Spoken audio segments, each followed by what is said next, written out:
here's the thing. Clickbait works so well, and I hate clickbait, but it works. If I make a video that's just me going like this, with just like a straight face, nobody clicks on it. If I make a video of me going, ah, it looks like I'm yelling or pulling my hair out or going, ah, or looking scared or like doing some crazy like emotional looking pose, the videos get clicks. And it's like, all right, I guess I gotta do some of this like chocolate covered broccoli strategy here where I make the thumbnail something that's gonna get the clicks, and then when I get them into the video, I bring them back down to earth a little bit. Hey, what's happening? You know it. We all know it. 2023 is almost gone. Poof. 2024 is coming around the corner, but we still have Q4 to make the most of it. So that's why the new HubSpot Sales Hub is here to help you and your team. And it's pretty epic. So this thing helps you along the whole customer journey. It ties everybody on your team together, your workflows, your operations, making sure no one's missing anything so you can deliver a better experience, a thing to your customers, but also get more revenue for your business. Let's close out the year strong. This is going to help you do it. So they also have a new conversational AI-powered platform called ChatSpot. This thing is going to help you basically be your assistant to craft emails, different copy that you want to write, outline posts, and so many other ways and things that would take up hours of your time. Well, times have changed. You don't have to do that anymore. This thing also has 1,400 integrations, which I'm sure it's going to work in your business. So tons of features, ways to get creative in how to use this. So right now, at the end of this year, we want to make sure that you're making the most of it. So go make the switch to HubSpot Sales Hub over at HubSpot.com/sales. Senor Lobo, Mr. Wolfe, how are you doing today? I am doing great. Thanks for having me on Hustle and Flowchart, my favorite podcast. You better keep saying that. Why do you love it so much, Matt?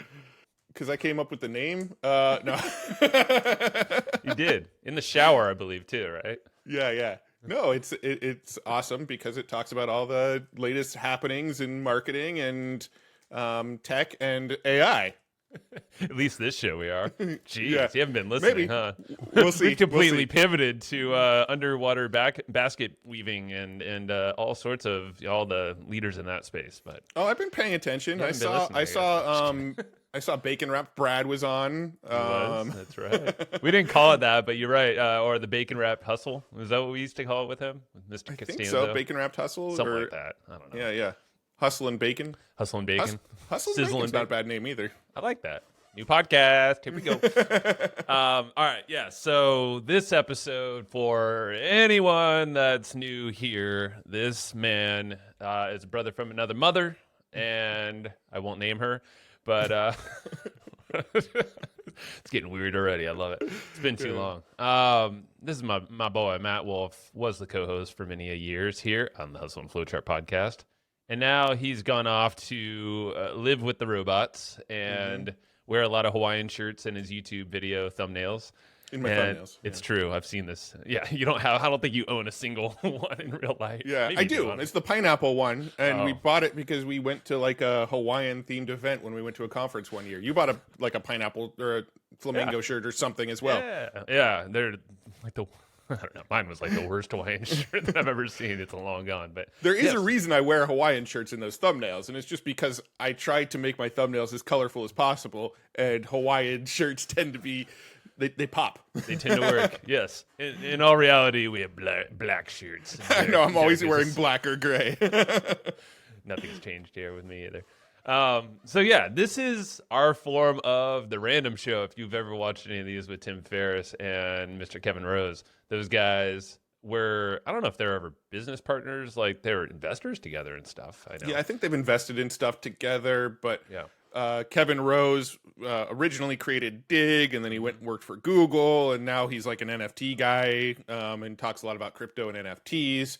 Tim Ferriss, I don't really feel like anybody listening doesn't know who Tim Ferriss Needs is. an introduction there. But yeah, those two every 3 months or something get together, make a podcast. I think they both go into it with like some notes of a few things they want to touch on when they go into it, but they call it the random show because the show just goes in a million different directions. Yeah. And we've talked about like, all right, when you and I do this once every other month or so, like that's what it is, right?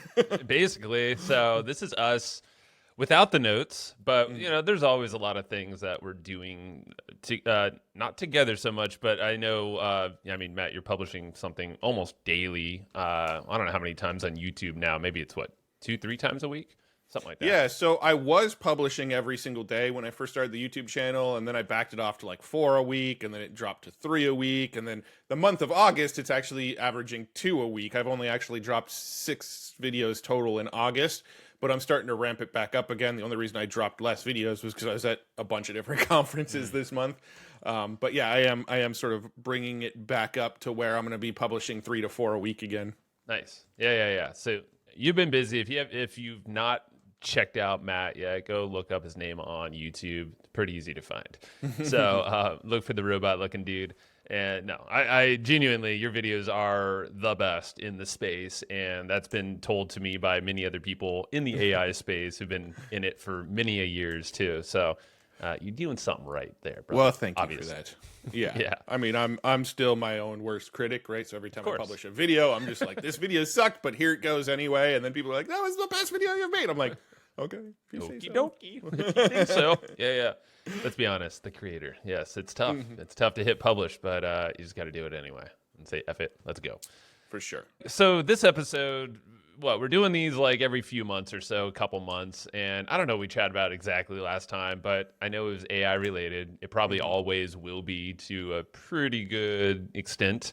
Maybe we could venture in some other topics, but yeah, I want to hear what the latest is like, for the entrepreneurs listening, of course. I want to serve you first, and with Matt here, like he's so deep in the AI tech, you feel like you spread. I don't know. How would you say, like, how do you like to cover AI? Like, are there specific categories you really like to hone in on? And because I want to kind of condense maybe the latest and greatest things that we should be knowing about for entrepreneurs.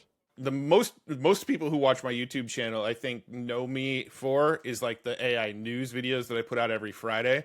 Those are the videos that tend to get the most views. It's like whenever I put out a Friday news video, it's like a guaranteed 100,000 plus view video. And then the other videos I'll put out and they're like, why did this video suck? It only got 30,000 views or whatever, which, sounds stupid because a year ago we would have killed to have a video that did 30,000 views. True. But so most of my videos these days are about AI news because that's what people seem to want. But I love making like tutorials. I love challenging myself. I love going, all right, I want to figure out how to make a game. Can I make a video game using AI? And I'll start playing around with a whole bunch of tools and figure out how to make a game with AI. Or I'll have ChatGPT write me a story and I'll be like, all right, I want to make this story into a like short film that's like a 2-minute long short film, and I want to use AI to make this entire short film.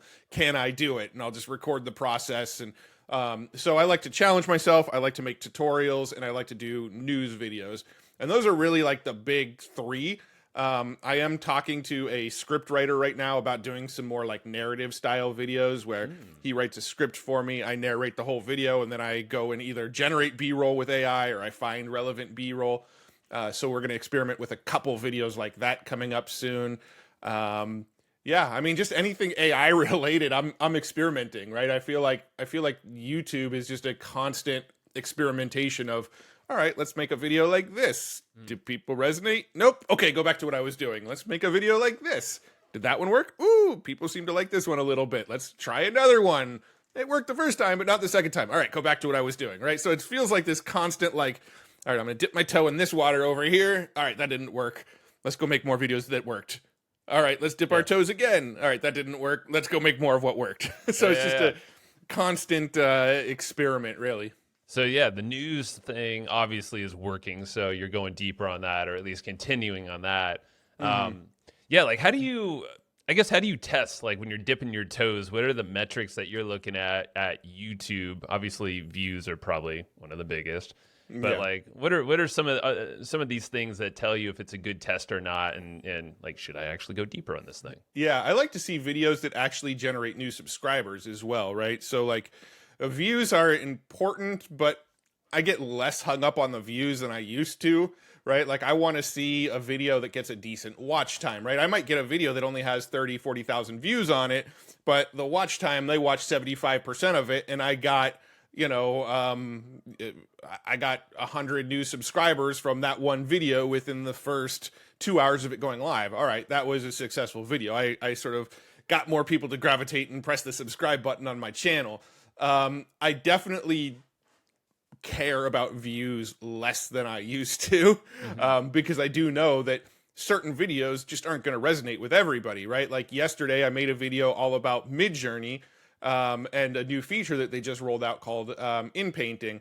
And the video, typically when I put out a video, it'll get 60,000 views within the first 24 hours. That one got about 30,000 views within the first 24 hours. But I knew that was going to happen because it was about Midjourney, and Midjourney is a paid tool. If you want to use Midjourney, it's either $10 a month or $30 a month to actually use it effectively. They got rid of their free trial. So it's not one of those AI tools where you can just go out and use it for free and generate 1 million images and, there's no cost to it. So whenever I make a video about a tool that's not free, I just get less views on it because only people interested in Midjourney are going to watch that video. Yep. So videos like that, I worry less about views in the short term, but because it's about in painting and this new feature that Midjourney rolled out, 6 months from now, people are still going to be looking up, how do I do in painting in Midjourney? And that video is still going to show up. So what I've noticed is there's really two types of videos on my channel. I've got the news videos, which I'll put out every Friday. Those videos will get a giant pop, right? The day that I put them out, they'll get 60, 70,000 views. Over the first week that they come out, they'll typically pass 100,000 views. And then after a week, they just kind of die off and they stop getting views, right? Because now That's timely. Yeah, now that it's a new week, there's a whole bunch of new news. Now people are watching the latest news video. That gets the big pop and then dies out, right? But then I also have the challenge videos and the tutorial videos, which I'll put out. Those videos might get 20, 30,000 views in the first 24 hours. My head usually gets all funky and I go, why did this video suck? Why does everybody hate me? My channel's dying. It's all over. It's the end of the world. Yeah. And then I'll look at that same video 3 months from now, and 3 months from now, that video has 100,000, 150,000 views. So I have like the big spikes that get the news out there and everybody watches them. And then I have this sort of slow burns where over time, when more and more people start searching for that topic, those videos start to get more and more trickles of views. So I've sort of learned to just stop caring about the view numbers, really, because I know some of them, it just takes a lot longer to get those views. Some of them, the topic is just so niche that they may never get the views. And then some of them I know will get a lot of views in the beginning and then just sort of die out. So yeah. Views are less important. I want to see subscribers. I want to see retention. I want to see click-through rate. Those are the kinds of numbers I'm looking at these days. Do you ever look at like click-throughs to, and I don't know if this is part of the goal, but click-throughs to like your website or somehow tracking that? Like, do you do that? Not really.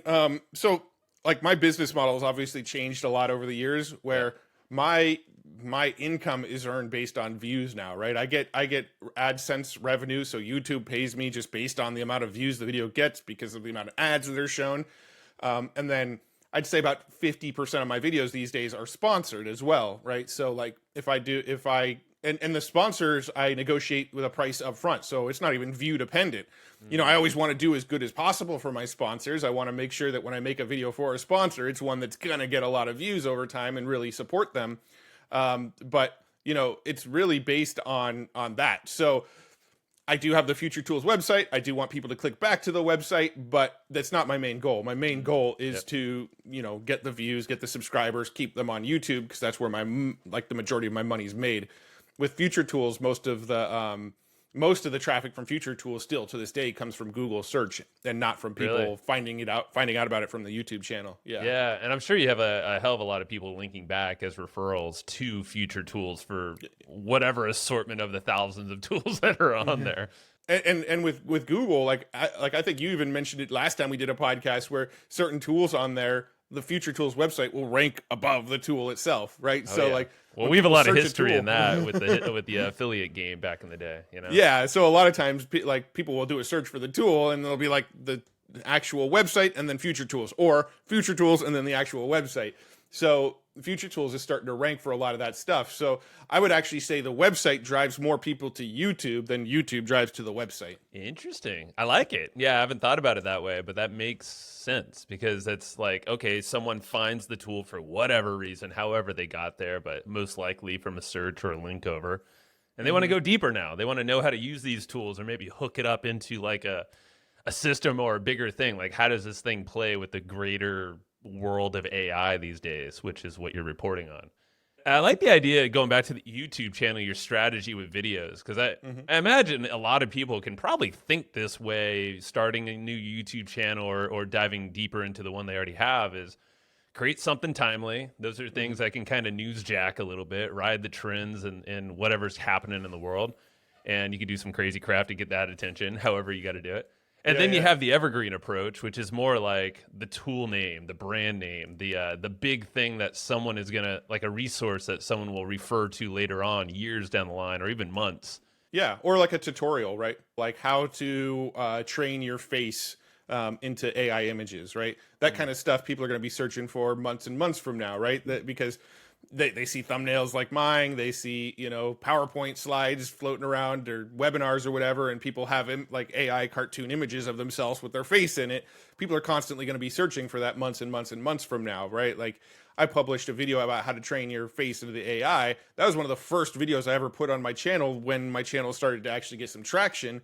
In the early days, that video for the first 3 months that it was live only had 1,000 views on it or something. If you look at that same video today, it's got 350,000 views on it. So it's like people are still searching for that and still watching that video. So the tutorials and the tools, as long as it's something that people might be searching for in the future, they still get some traction. Yeah. But yeah, it's funny because my research most of the time is focused around AI, right? I'm reading all the AI news articles. I'm reading about all the tools. I have a submission form where people could submit their tools to me. I look at the tools, I play with the tools. I'm seeing new tools on Twitter. I'm seeing new tools in the newsletters that I'm subscribed to. So I spend a lot of time messing with the tools and the news. But when I get on YouTube, really the only content I watch on YouTube is how to be better at YouTube. Like that's seriously like where my head goes in my downtime is how do I get better at YouTube? So I probably spend almost as much time learning about how to be better at YouTube than as I do, keeping my head on or my finger on the pulse of the AI world. That makes sense. And that's where I was naturally feeling where this conversation would go anyway, at least as it's been developing. And I think it's something that people have asked. I know they've asked you, I'm sure, a lot, is like, and we talked about in the previous episodes, like, how the hell did Matt do this so fast? Well, we already talked about it. It was like a timing thing. You showed up in a lot of places. Twitter, I know, or X helped you a lot as well. But you just kept showing up as well, and it's the consistency. And I'm curious on the YouTube side of things. So, if you were to look back, I know 6 months ago, when we were doing stuff at Hard Fork, maybe let's call it a year ago. A year ago today. We were actually at it for a while. This is August now. If we put us in 2022, we were busting our ass, doing these live streams. We were, keyword research, coming up with interesting looking videos in the Web3 gaming space primarily. What are the top 3 things? If 3 is too many, maybe just start with 1 and we'll just go down the line. But what's something you wish you knew back then that you now know?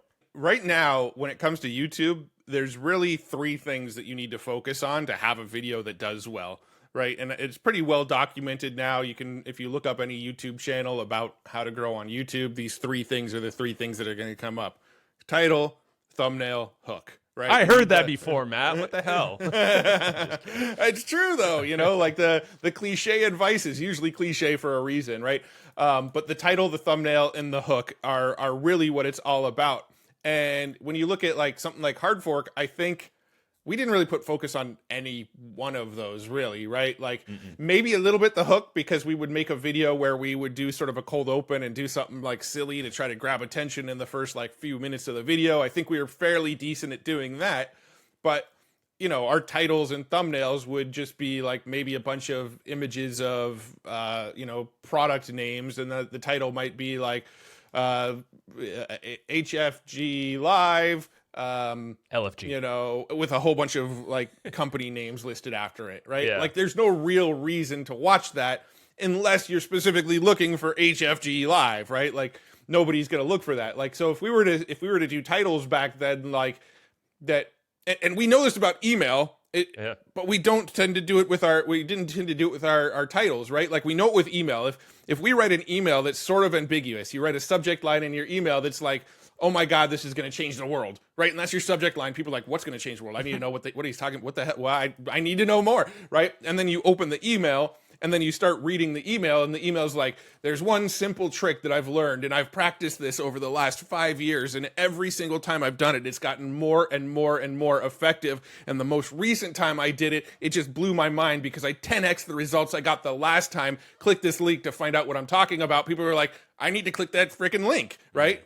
And that's what it's all about with YouTube as well. You need to write a title that makes people go, what the hell is he talking about? I need to watch this video to find out more about what he's talking about. And when they click on that video, the hook is that email of like, here's one thing that I did that's just worked over and over again, and you need to try this. It's so amazing. Check it out. Let's dig in, right? If your first 15 to 30 seconds is people going, I need to know more. Keep going. Tell me more. All right, shut up already. Get into it. Then you've got them, right? You've hooked them, right? And we didn't do that with Hard Fork Gaming. We didn't try to hook them in the title. We didn't try to hook them in that first 30 seconds. And the thumbnail, the point of the thumbnail is really just to like draw their eye to it, right? You want to draw their eye to that thumbnail, and then they're going to look right below the thumbnail and read the title. And so that's really the goal of the title, the thumbnail, and the hook. The thumbnail draws their eyes to it. The title hooks them in, so they want to click on it and go, I need to know more. And then the hook in the video sort of primes the pump and gets them going, all right, I need to know more. Keep talking.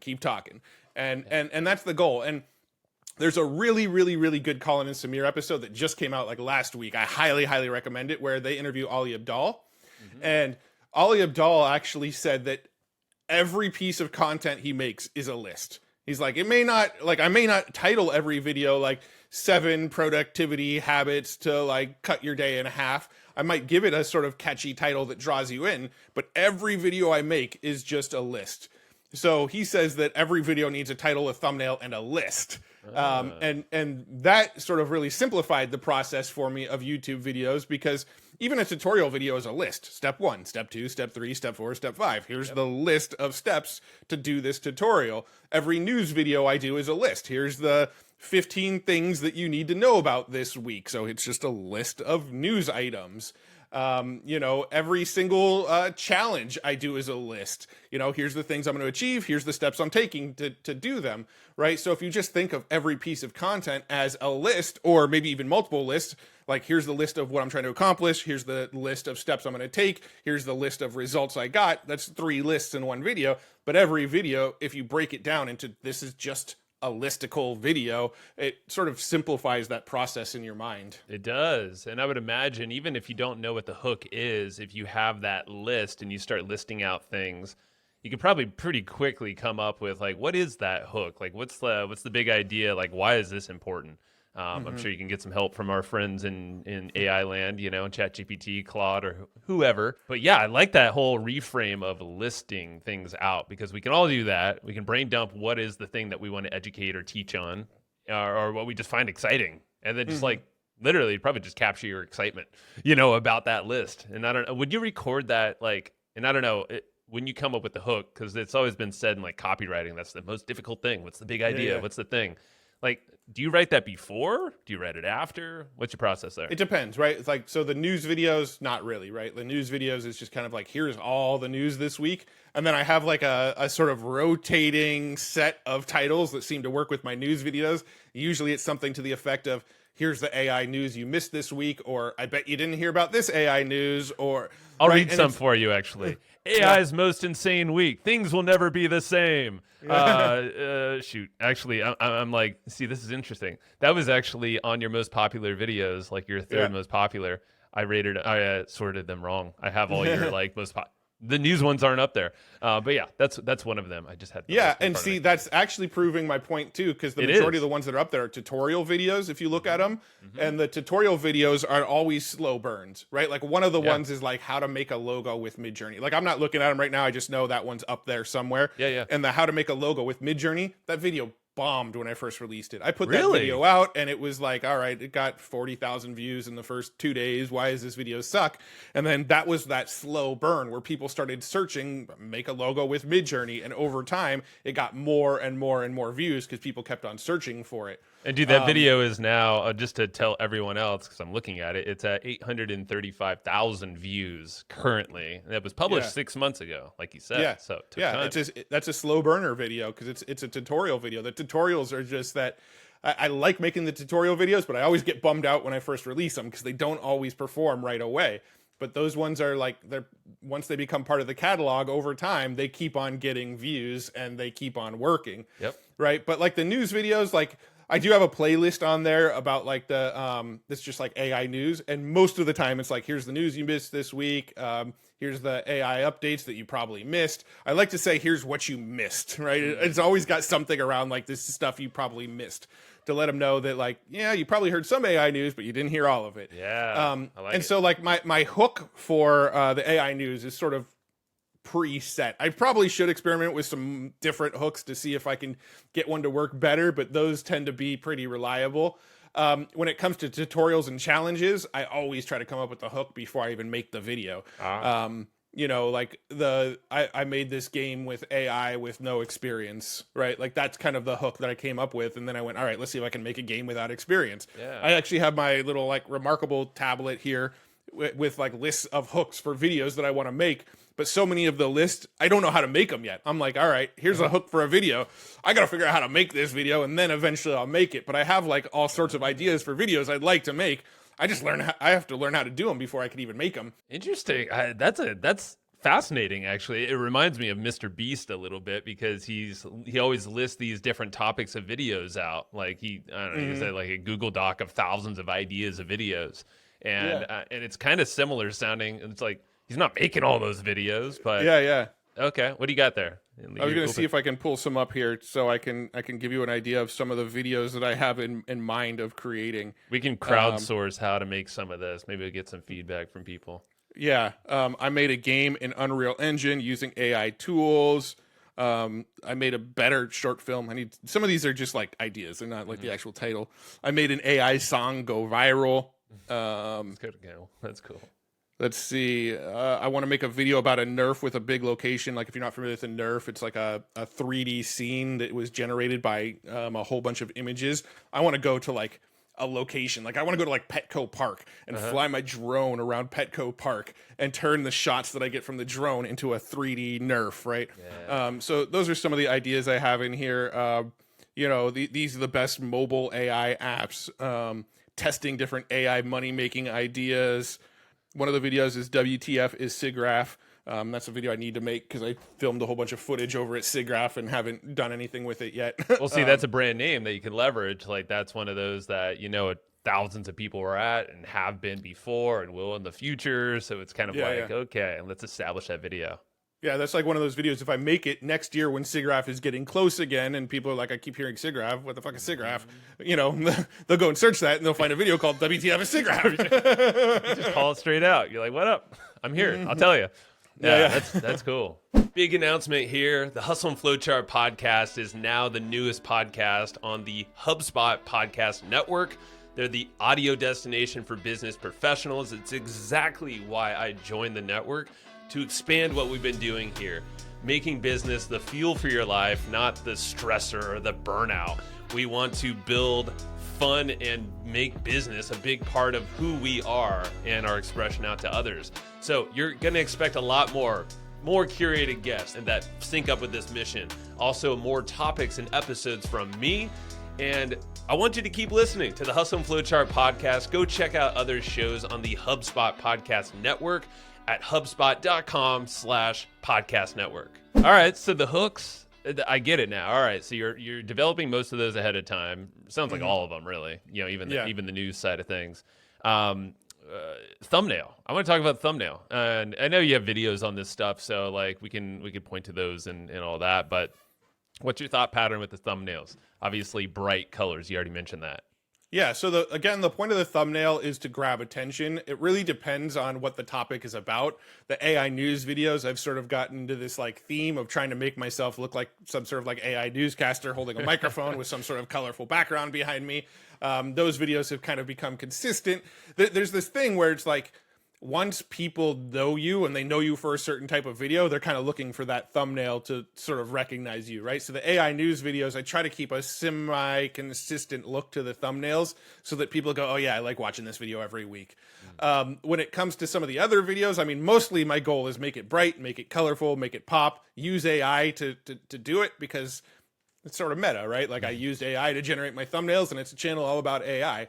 And, you know, I will try a ton of different thumbnails. Like what YouTube shows you, like the real-time click-through rate when you upload a video. So I can upload a video, put a thumbnail on the video and go, okay, this click-through rate's only getting like a 5% click-through rate. Let's swap it out and see if I can get better click-through rate. So I will, within the first 24 hours of publishing a video, often put 3 different thumbnails and keep on swapping them out. Luckily, YouTube is actually rolling out their own internal thumbnail split testing tool, but it's not rolled out to everybody yet, and I don't have it yet. But they are actually rolling that out, so you can just plug in 3 thumbnails, and it will split test them, and then prioritize the one that's working the best. Cool. So I'm really looking forward to that. But really, thumbnails are like, that's probably one of the things I spend the most time on. Still, is trying to think of a thumbnail to go along with most of my videos, and it's still like. It's still probably the toughest part for me is, all right, what's going to grab attention and make people click and make them go, I need to know more about this, right? Some things you can do is put an image there and like sort of circle a piece of the image so people go, all right, why is he circling that piece of image? You know, you want to have that intrigue with your thumbnails as well. Like, why did he use that image? If I'm making videos about like Midjourney or Leonardo or one of these cool AI art tools, I'll often use some of the like best art that I've generated from those tools that is also colorful and like really pops. Yeah, I mean, thumbnails is one of those things where I have a process to make the thumbnails, but what actually goes into the thumbnails, it's still like, I sort of agonize over that like every time still. Like titles and thumbnails are still really hard. Like every single time I like put so much thought into them, and I will change them like 3 or 4 times after the video's live to see if I can increase the click-through rate or find something that's going to get people even more interested in. It's one of those things that I still don't feel like I have totally figured out how to nail yet, right? It's kind of, I'll just keep on testing stuff until something works better than the last thing I've tested. And, it's all about intrigue and getting people going. I need to know more about this. And one of the struggles that happens there is, if you're so immersed in a certain world, like I'm super immersed in AI, we're both super immersed in marketing, we start to just have assumptions that everybody who might possibly find our videos know what this word means, know what this term means, know what I'm talking about when I say this. And so sometimes I will do stuff like, for example, in the marketing world, like how to improve your CTR. Right? You kind of need to be in the marketing world and sort of immersed in that to know what the hell we're talking about when we say how to improve your CTR, right? The same thing is with AI, right? Like if I make a video that's like, I made this nerf and it's amazing. Well, anybody in the AI world goes, okay, I know what he's talking about. Nerfs are awesome. Anybody that's like just slightly outside the AI world goes like, what? He's playing with Nerf guns? Let's get some Nerf guns. Yeah, like nobody knows what I'm talking about. And so a lot of times I will fall into that trap of using terminology that I think is just common knowledge. And then I realize, oh, wait, if I want to reach a bigger audience with this, I need to say something that I need to use words that everybody understands. Yeah. So it is sort of a battle still for me. Titles and thumbnails are still a struggle, but it's a struggle that I kind of have fun with. And it's also a constantly moving target, right? The YouTube algorithm is constantly changing and and people's interests are constantly changing. And so it's just, I don't know if that's something I'll ever say, I know how to make a YouTube title and thumbnail that's going to work 100% of the time. Because if I did, I'd be freaking Mr. Beast. Yeah, right. Well, and we know him, like he's, well, we don't know him. You might, but I don't. But I know he agonizes over thumbnails, like, or at least he studies those things for thousands of hours or whatever he's put into at this point. I mean, he's been doing the game for a while, but I know him and his crew will just pick apart thumbnails and because he knows how important those are. And if that's the first visual that you're seeing of that video, then that's your first impression. Obviously, there's a headline, but really it's the thumbnail, like you said. That catches the attention. It's the scroll stopper. It's like what we used to use. And Mr. Beast makes his thumbnails before even recording the video. That's like right. He'll figure out what the thumbnail is. Is this YouTube video going to grab attention just based on the thumbnail? If so, he goes and makes the video. You know? Yeah, there you go. Interesting. So, I mean, and I could see some, as you were talking, I was kind of scrolling through your most popular videos. I'm like, all right, so what are the commonalities here? Definitely big ass, colorful explosion background or something popping. It's usually you, like you said, newscaster, or you're pulling your hair out. There's a lot of that. Like, holy crap, Matt, are you okay over there? Like, for a while, the first few months, I was like, hate it. What do you? So here's the thing. What do you hate? What do you mean? Here's the thing. Clickbait works so well, and I hate clickbait, but it works. Like, like, if I make a video that's just me going like this, with just like a straight face, nobody clicks on it. If I make a video of me going, with like, it looks like I'm yelling or pulling my hair out or going, or looking scared or like doing some crazy, like emotional looking pose, the videos get clicks. And it's like, all right, I guess I gotta do some of this like chocolate covered broccoli strategy here where I make the thumbnail something that's gonna get the clicks, and then when I get them into the video, I bring them back down to earth a little bit. Yeah, because I'm like, I know you're not like that in real life or in person, and but like I look at probably a good 50%, not 50%, but I mean, there's one of you in a theater where you're like two, double fisting popcorn. That might be my favorite, actually. And you're like, but yeah, everything, like, there's some that I'm like, dude, is Matt having a mental breakdown over there? Like, I need to make sure he's okay. Well, I make fun of my own thumbnails. You know, Ben Settle always used to have this phrase about making the skeletons dance, right? It's like, it's that idea of like pointing out the stuff yourself that other people might be thinking, right? Like, that's good. You know, there's that famous scene in 8 Mile from Eminem where he gets up on stage and he does his rap, and in his own rap, he makes fun of himself the whole time, which takes away the power of the other rapper, so the other rapper has nothing to come back with, right? I do that in my own videos. I'll say, like, sorry for the clickbait thumbnail. I know it's ridiculous. I'm sorry, but I had to get you to watch it. You know, kind of, like, I will call it out. But I got you here. If you're following me on Twitter X, Twitter. I guess it's X Twitter, right? Because that makes sense. It used to be Twitter. So I like that. X Twitter. I don't know. If you're following me there, like, I make fun of my own thumbnails all of the time. Like, I'm just like, hey, here's my latest clickbait for you. Like, I call it out because, like, it's obvious what I'm trying to do. I'm not gonna hide the fact that I'm trying to use clickbait thumbnails, right? Yeah. Clickbait works. And usually, as long as the video is entertaining and enjoyable and informative, and people get what they came for from the video, nobody cares. Well, that's the thing, right? That goes to what you have the thumbnail, again, back to the headline, and then you have the hook. So it's like, okay, well, that hook better deliver, like on whatever the thumbnail / headline title are saying, right? Like, and you better deliver that fast, I would imagine, right there. Yeah, and that's usually the goal, right? Like, as soon as the video plays, if it's like a visual thing, like I'm showing off a new Mid-Journey technique, I'm going to show the result, boom, right away. Like, as soon as the video, like, I don't even do intros anymore. I don't go, hey, my name is Matt Wolfe. Thanks for watching my channel. Here's what I'm going to talk about. I don't do any of that. The second my videos start, I go, today we're gonna make a I don't know a good example. Today we're gonna make a short film using AI, and as I'm saying that, you're seeing the short film that I make, using AI. Like, I'll have that video on the screen, so you can see the end result right when the video starts, and then we'll get into it. When I do my AI news videos, I literally start the video. Here's the AI news for the week. Boom, first news. Like, within 2 seconds of the video, I'm already talking about the first news of the week, right? So my goal is just like, don't beat around the bush. I don't need to introduce myself. I'll introduce myself at the end. If you like the video, I'll tell you more about myself at the end.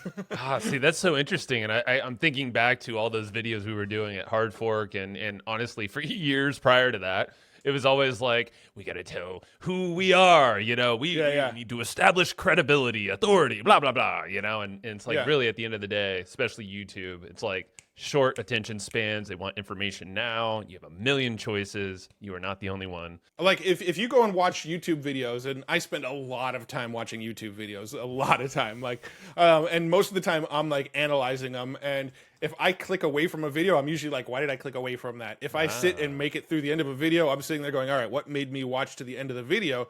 And I'll tell you, usually the videos I click away from are the ones where there's just too much filler, or there's too much introduction, or, you know, how often do you go to find a tutorial? Like, all right, I need to figure out how to like edit this piece of my image in Photoshop, and you watch the tutorial and you're 4 minutes into the video and he hasn't even started on the tutorial yet. And you're just like, all right, I'm going to go back and click on the next video, see if they get to it quicker. You know, and so I'm constantly sort of paying attention to that. And that's like rule number one, is hook them right from the beginning. Just get right into the thing you said you were going to give them. Yep. Makes sense. So headline or title, we didn't really cover that so much. I know you agonize over it, but I feel like over the top 3 things, that's the one that we kind of skated around. So like, what's your process there? And is that, maybe you already said this, but is that something you start with, or do you end with, or like, where does that show up in your process? Yeah, that's one where it is dependent, right? Like the news videos, I usually just record the news video and then try to think of one afterwards. Any other video, I'm usually trying to think of the title before I get into it. You know, like some of the ones that I read, like I made a game in Unreal Engine using AI, right? I haven't made a game in Unreal Engine using AI yet, but I already got the title ready for it when I do. You know, like I try to come up with the title. I try to like think of that thing that's going to get people to click on it. And I want it to be intriguing. I want it to be a little bit open-ended. I want it to be like those subject lines in our old emails of like, you've got to see this, ... Like, you know, that's a horrible title, but like you want it to have that feeling of like, I need to know what he's talking about with that title. So I'm usually trying to leave the titles a little bit open-ended to get you to click to get the rest of what I'm talking about. Like my latest one was like, this Midjourney feature is insane, or something like that, right? I'm not telling you what the Midjourney feature is. I want you to click to find out what the Midjourney feature is I'm about to talk about. You know, I'm talking about in painting in that video. If I just put like Midjourney just added in painting, if you already heard that news, you're not clicking on the video. You know, so although I'm probably showing you some ways to use in painting that you haven't thought of yet, you're probably not going to click that video, just because if you think it's just going to be an announcement about in painting, you're all right, I've already heard that, I don't need this video now. And so it's always going to have a little bit of intrigue, and I always want to make sure it delivers on the promise that I give in the video, right? I don't want to overpromise. I never make a video that is like, this thing is absolutely insane, it's going to blow your mind, and then you get into it and it's like, look, Photoshop added a new color. You know, like it's crickets. Yeah. You know, it's got to be something that I legitimately think is a mind-blowing feature for me to say this is mind-blowing. So, you know, I want it to deliver on any sort of hype that I put in the title, but I do try to make the title slightly hypey. And then what I'll use is, you know, I used to use ChatGPT, and I'll plug in my title and I would say, here, generate some alternate titles for this. And 9 out of 10 times I end up going with the title that I wrote and none of the ones ChatGPT wrote. But now vidIQ, I use vidIQ a lot. They have that just built in. So you can be right inside of YouTube uploading a video. The vidIQ like little bot is right there inside of YouTube where you're uploading the video. And there's a button that says like generate more titles. It'll look at the title that you've got already and it'll generate like 5 more ideas for titles. Still, most of the time I end up going with the title that I came up with and not the one that GPT came up with. But every once in a while I'm like, oh, that's actually a good spin, and I'll use one that ChatGPT came up with. But I would still say 9 out of 10 times it's still one of my original ideas that I end up going with. Right on. Yeah, no, it's good to know, man. I mean, that's where it's good to have some feedback and some different perspectives, but yeah. Well, vidIQ and ChatGPT, like, they'll tend to go like overly clickbaiting, right? Like they'll go like, finally revealed the amazing, unknown, unseen feature of Midjourney that must be I don't know. I'm just kind of going off the rails there. But like they will just try to just go like they try to throw as many clickbaity words in there as possible where you read it and you go, this is just garbage. Yeah. All right. Well, man, that's the thing. Don't rely on the tools. Rely on us first, but have a structure of things. Leverage the tools. And it's cool to hear vidIQ as one tool you use. What are some other, like, obviously Midjourney for thumbnails? It sounds like that's where a lot of it's made. Are there other tools that you just like can't not live by when it comes to YouTube and creating this content? Because I know people are always going to want this. Yeah. So I use My Mind. That's where I save like all the interesting stuff that I come across, right? Because I'm on Twitter a lot, I'm on YouTube a lot, I'm reading a lot of articles. When I come across stuff that I'm like, I need to resurface this in a video in the future, I save it to a tool called My Mind, which is just like a little browser extension that works on both my phone and my browser, and it just literally saves that link, so I know I'll resurface it later. I use that a lot, and then it uses AI to automatically tag those things so you can easily organize them later. So I use that a lot. I use Feedly Leo, which Feedly is an RSS feed reader, but Leo is an AI add-on to Feedly that basically like browses the web for you. So, for example, I can go into Feedly Leo and say, I want to surface articles about artificial intelligence. Every day, it will sort of search the entire internet for articles about artificial intelligence. It'll find articles on Medium. It'll find it on blogs. It'll find it on news websites. It'll find anything it can that somebody's talking about artificial intelligence for the day, kind of like a Google alert or something, right? Mm-hmm. And then every day you get in there and you can kind of train it. So I can flip through all these articles and I can go, I want less like this, less like this, less like this, more like this, less like this, less like this. And over time, it actually gets trained and knows, all right, he's just looking for latest announcements about AI or announcements about new tools that got released. And so now my Feedly Leo feed is like really dialed in to only show me the kind of news that I'm interested in making videos about. So that it uses the AI and your own sort of training to dial in that feed for you. So I use that quite a bit. I do use vidIQ on my YouTube channel, mostly to brainstorm some ideas for titles. I'll also use it for coming up with a whole bunch of keyword ideas for the video as well. But everybody says keywords, tags on YouTube. But everybody says tags on YouTube serve like no purpose anymore. Like they get zero weight from what I understand. But I do it anyway because I don't know. It's still kind of a habit. It takes 5 seconds with vidIQ. How about like the description? I guess that's like the one piece that we haven't talked about. Like, how do you come up with that? And I know it's getting off the tools thing, but I feel like that's like a gap there that we haven't talked about. Yeah, so the description is also less important. You want to make sure it's got a few of the keywords in there that people might search for, because I think it has a little bit of weighting on the search engines. But one thing you'll notice on like really big channels, like if you look at Mr. Beast, you look at Ryan Trahan, you look at some of these like really, really massive channels, they don't even put anything in the description most of the time. So I don't think the description holds a ton of weight. So usually my description is like 1 or 2 sentences, and then I have like a default template that has like all my URLs already baked into it. Gotcha. So like by default, my template already says like, here's my Twitter, here's my website, here's my, subscribe to this YouTube channel or whatever. It's got like all of the things already there. So the only things that I really add to my description are like 1 or 2 sentences about what the video is about. If I have a sponsor for that video, I always try to make sure the link to the sponsor is, above the fold. So, YouTube will truncate your description. It'll put like little ... I always try to make sure the link to the sponsor is visible on the YouTube video because sponsors like that. And then timestamps are important, right? Timestamps, I try to make timestamps for every video. Timestamps are sort of a double-edged sword, right? Because people can sort of skim your timestamps and see everything you're going to talk about and then go, oh, yeah, I've already heard about all this, and click away. But more likely what happens because of timestamps is you'll start talking about something. People go, oh, I'm not interested in this. They'll skim the timestamps, see something they didn't know about, jump to that portion of the video. And timestamps actually tend to help retention more than hurt retention. I would think so, yeah. Yeah, because people will skip around. They might see like a news article, oh, I already heard about that, but then skip to like a news article 3 news pieces away because they haven't heard about that one. So I always put timestamps in. Timestamps, I think, have been really, really helpful. And at the end of the day, my YouTube channel, I want it to be of service to people. I want it to be very, very helpful. And it's just more helpful to people if I tell them what I'm talking about and let them skip around to the points that they're interested in.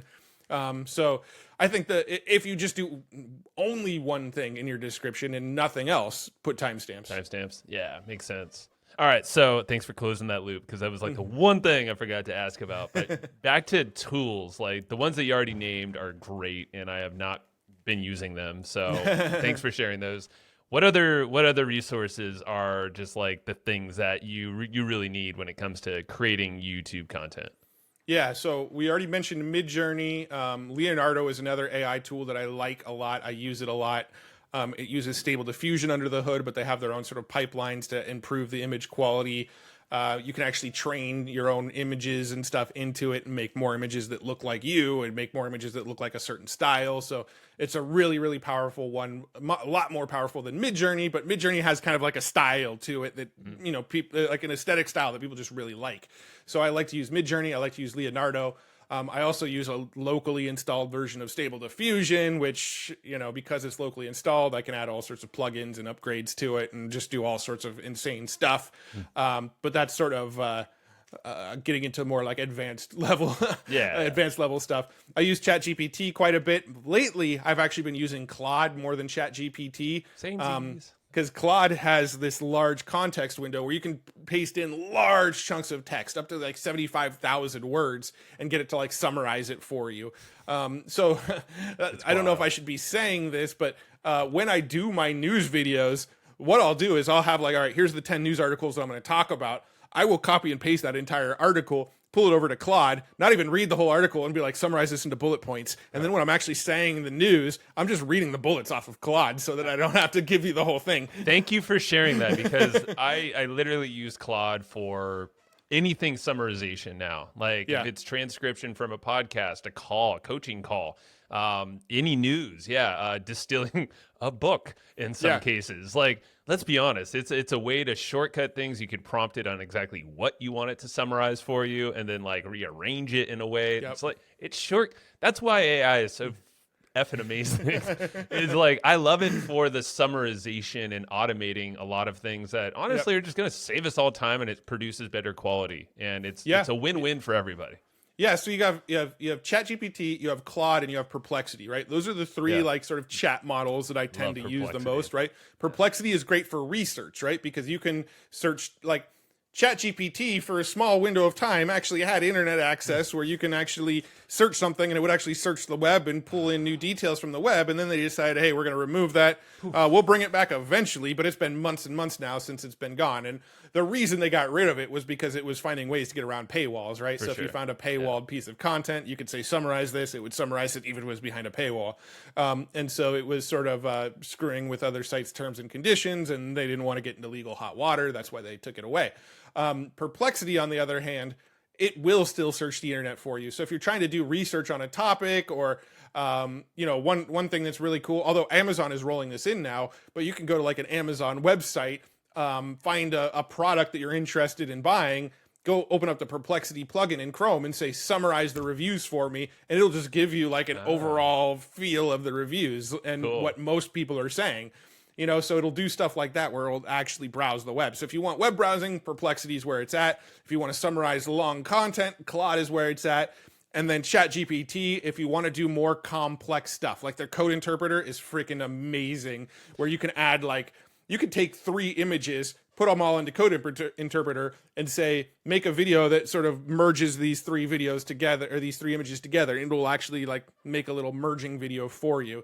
Wait, so see, that's something I have not played around with, because I just interpreted the name code interpreter by the fact that I need to be a coder and use it. Okay, so give it. So code interpreter writes code for you. Okay. So what you do is you tell it what you want it to do, and it will go and write the code to do the thing you want it to do. Right. So what it'll do in that instance, if I upload 3 images and say, make like a animated GIF that like merges between these 3 images, it will go and write a script that animates images between the 3 images and then run that script on the 3 images that you uploaded. Okay. So that's what code interpreter will do. It also is great for like correlations, right? I can upload this PDF over here and this PDF over here, put them both in there, turn on code interpreter and say, find any similarities between these 2 books. It will skim both the PDF files and say, between these 2 books, here are things that both of those books talked about. Right? So you can do stuff like that with ChatGPT's code interpreter.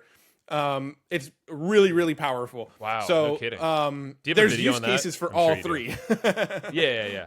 Do you have a video on code interpreter? I'm sure you do. I don't yet, actually. Code Interpreter is one that I've been like sort of collecting all the different use cases that I've seen people do that are really smart. Yeah. And I was going to make a video that's like, here's 20 ways to use Code Interpreter. Sure. I would love that, man. Collecting them. Yeah. Cool. Make that, because that's literally has been one of those things where I'm like, okay, I hear how powerful it is. I just don't know how to relate it to what I'm doing. I'm not going to create code and all this stuff, but maybe I am. I mean, we all are, I guess, at the end of the day. But yeah, the correlations, comparisons, again, it's like summarization, but with a lot more specificity to what we're trying to get out of this. So cool. Okay. Yeah. I mean, one use case totally outside of what we've been talking about is for like health data, right? So let's say, for instance, you get migraines a lot or something. Well, you can just keep a daily log of like, this day I ate this thing, didn't get a migraine. This day I ate this thing, did get a migraine. This day this thing did get a migraine. You keep like a daily health log. You can throw it into Code Interpreter and it will find correlations of what types of foods, what things inside of those foods tend to give you headaches, because it has that additional context, right? Like if you say like, I ate a California burrito and I got a headache. Well, ChatGPT knows the ingredients of a California burrito as well. So it might realize that from that log of all the stuff that you plugged in, that a certain ingredient that was in a handful of foods is what tends to give you a headache, because it knows the ingredients in the food as well as your sort of habits that you've been charting. So you can find sort of correlations on health data and stuff like that, which I think is a really interesting use case as well. That's an incredible use case, and that can help a ton of people. It's just understanding how to do it. And obviously tracking shit too, people. Yeah. Like whatever. Yeah, the hardest part about that whole process is just keeping up with the tracking. But. Exactly. You need your own data. Well, it's interesting because I have like a daily log. I have a group of guys, Trevor Turnbull, you know him, and a few others, and we track micro actions every single day. And it's like a list of 10 to 12 things. So it's like, in my mind, I'm like, okay, I can take all that data from the last 6 months, all of us, and throw it in there. It's like, what are the correlations? Where are you slacking and why? And what are trends? And it's like any data that we have. Obviously, us as business owners, we're tracking a lot of data. Probably pull it from like Google Analytics. You know, you can 100% pull it from Google Analytics and tell me and ask ChatGPT what this data means. Pull in a CSV file and say like, here's my traffic numbers. Based on what you're seeing, what do you recommend? Right? I find ChatGPT to be a great sort of consultant as well. Yes. You get in there and ask it for advice, and it will give you advice based on all of its training data from other people that have shared their advice over the years in blog posts and articles and videos and stuff. Yeah, man. All right. Anything else on that note, or and then we'll wrap it up, and I have a couple thoughts. No, I mean, I think we kind of covered it all. I'm using a ton of different AI tools. A lot of them I'm just sort of popping in and I'll use it like once or twice and then not really use it again for a couple of weeks. I'd say most AI tools are kind of like that. I think it's like that for a lot of people. Yep. But I think the ones that I'm using legitimately on a daily basis, we kind of covered, right? Midjourney, Claude, ChatGPT, Perplexity, Feedly, Leo, My Mind. Those are really the like daily, all right, how did I live without these before I had them kind of tools. It makes sense because it's like your brain. It captures a lot of information. It captures what we find important. And then all these other things, Perplexity, Claude, ChatGPT, they're helping us distill, summarize, and it allows us to kind of create action or actually express what we want to make of this data in our own voice, of course. So cool, man, that was a hell of a masterclass. I'm happy we captured that. So that's probably what this will end up being. Wrap up question or questions are, how the hell do you keep up with everything? Like, what's your keep it kind of snappy, but like, are there things that, because I honestly don't know because we haven't been chatting as much. But like, how do you keep yourself, I guess, grounded and like not feeling like you're freaking out because of the news? And obviously you have all these resources, so we talked about that, but like maybe the non-tech stuff, like speak to that so you're not burning out on all this, because I think a lot of people would. Basically, I've been saying yes to way too much stuff, right? I think my biggest problem in business is that I want to say yes to everything. That was, I think, when you and I worked together, that was something that we both had in common, is like when opportunities came up, we had a hard time saying no. And I've gotten to a point now where I literally have no choice. I've got to say no to like everything. I went to like 2 conferences. I've been on a whole bunch of podcasts lately. I've been meeting with companies that want feedback on tools. And I just kind of like, if I have a gap in my calendar, I'll say yes, because it might be an opportunity. And that's led me to the point where I mentioned at the front of this call that I've only made 6 videos this month, where in past months I was making 20 plus videos. Well, the reason I've only made 6 videos this month is because I'm saying yes to way too much.